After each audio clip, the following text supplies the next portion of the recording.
Hello and welcome into this week's edition of the ARCA Racing Series Rewind Show right here on Racing News Now. As always, I'm your host, Garth Allen. Thank you once again for joining me tonight. If this is your first time catching a Racing News Now video, welcome. This is a channel where we discuss lots of motorsports, namely NASCAR, ARCA, IndyCar, and Formula One. Those are the series that we cover right now. Eventually that scope will broaden, but that's what we cover at the moment. So on tonight's ARCA Rewind show, we are looking back at last night's General Tire 150 from the Charlotte Motor Speedway, the first time the ARCA Racing Series has been to Charlotte in 14 years. We're going to split this up into two different shows, I think, because we haven't gotten any highlights from ARCA yet. So I feel like it's kind of hard to really tell you what happened in the race when there's no highlights. So what we're going to do, I'm thinking at this point we're going to get highlights on Monday. So for now, we are going to go through results and standings so you at least know how things wound up. And then on Monday when we get highlights, we will do a short piece just with highlights so you can get a little better idea of what actually happened in the race, if that's what you want to see. So we'll start off with the results tonight, and Brandon Jones was your winner in the General Tire 150. First start of the season and first win of the season for Brandon Jones in the ARCA Racing Series. That's his fifth career ARCA Racing Series victory in only 21 career starts. So very impressive numbers that Brandon Jones has put up thus far in his ARCA career, in his short ARCA career, focusing more on the NASCAR side of things, but he does come down and dabble in the ARCA side of things occasionally.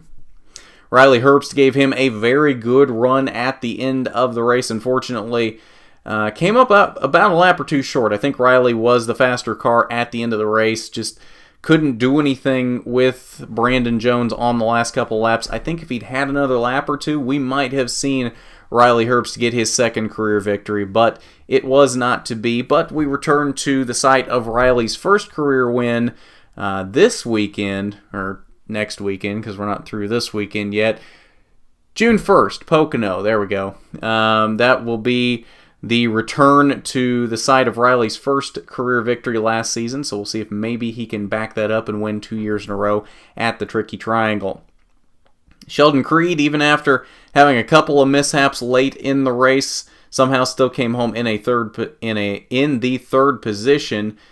Very good finish for Sheldon Creed, rebounding after his disappointing weekend in Toledo last week. Todd Gilliland had probably the fastest car in the field. Unfortunately, had some issues late. He had some good competition from Brandon Jones there in the middle portions of the race, and then had a dust-up with Leilani Munter as we got down towards the end of the race, and punched a big hole in the left front of the nose, and then just the speed wasn't there. Not like it had been before that.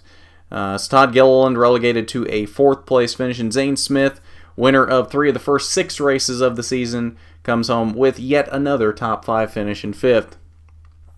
Rest of your top 10, Quinn Houff, Brett Holmes, Will Rogers with a strong run in 8th, Cody Robon 9th, and Brandon Lynn carrying the flag for Venturini Motorsports on the night. He comes home in the 10th position in his final race of the season, at least for Venturini Motorsports. Speaking of Venturini Motorsports, it was not a good night for them overall, as we will see here down through the rest of the results. Gus Dean, having some engine problems, comes home in the 14th position in that Wintron racing car. Natalie Decker, the second highest finishing Venturini car on the night, in 15th. Had some speed early, got up to, I want to say, 7th or 8th. There in the very early laps, and then for whatever reason, I don't know if the handling went away or what exactly it was, dropped like a rock and ended up in like 17th and got caught up in some issues not of her own doing again. Had to come down pit, fix the damage, got caught a lap down, got the free pass, got back on the lead lap, and still had a decent amount of speed in the car, and musters up a 15th place finish by the end of the night. So 15th, actually not as bad as the night could have been for Natalie Decker. It's amazing how much bad luck she's had to start this season. It'll be nice to see her get a race where she really doesn't have anything happen. Because I think if that is the case, I think we could see some strong runs out of Natalie. But for whatever reason, she just can't seem to shake the bad luck here early in the season.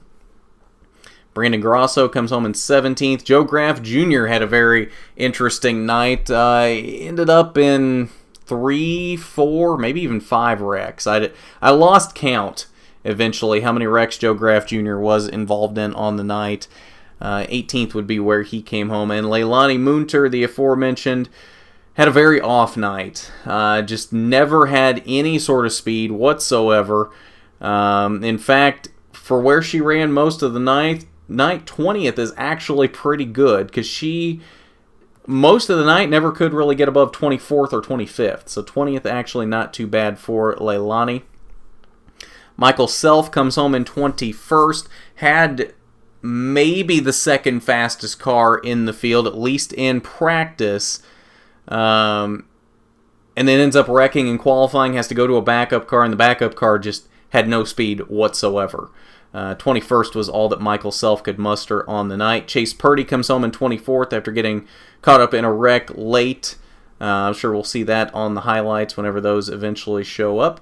Tyler Dipple in the 22 car for Chad Bryant Racing this week. He got caught up in an accident as well. 25th on the night for Tyler Dipple. Jesse Iwuji also caught up in a wreck. 26th. And that is your results for the General Tire 150 from Thursday night. Now we will take a quick look at the point standings. Not a lot of changes here. Sheldon Creed closes Zane Smith's lead just slightly at the top. And they really kind of right now are establishing themselves as the 2 championship favorites for this season. But then you've got a lot of 3rd through about 9th are actually very close right now, all within 175 points. So very, very tight battle here, 3rd through 9th. Little bit of movement there. Travis Braden actually jumps all the way up to the 4th position. He's up 2 spots this week.